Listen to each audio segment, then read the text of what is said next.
তো আজকে আমার সাথে একটা বাজে ঘটনা ঘটেছে, সেটা কুকুকে নিয়ে। প্রথমেই আমি ভেবেছিলাম যে ঘটনাটা যখন বাজে তাহলে আমি তোমাদের সাথে শেয়ার করব না।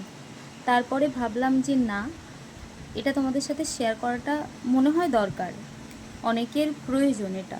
তো প্রতিদিনের মতো আমি কুহুকে ঘুম পাড়িয়ে হাতের কাজগুলো সারতে গেছিলাম। এসে দেখি ফ্যানটা চলন্ত অবস্থায় উপরের ঢাকনাটা একদিকে ছিটকে বেরিয়ে গেছে, আর একটা ব্লেডও একদিকে ভেঙে বেরিয়ে গেছে।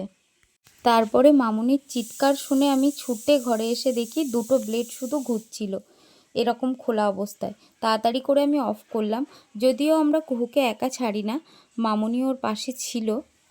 ভগবানের অশেষ কৃপা, তাই অনেক বড় দুর্ঘটনার হাত থেকে আমরা বেঁচে গেছি। কুহু এই জায়গাটায় শুয়েছিল আর মামুনি পাশেই ছিল। সকাল থেকে এই ফ্যানটাকে নিয়ে আমার মনের মধ্যে একটা ডিস্টার্বনেস ছিল।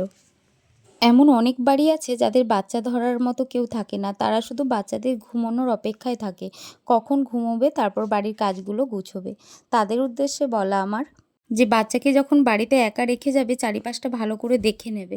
সে ফ্যান হোক, লাইট হোক, সুইচ বোর্ড হোক, যাই হোক, কিন্তু আমি বলবো চেষ্টা করবে বাচ্চাকে যাতে একা না রাখতে হয়।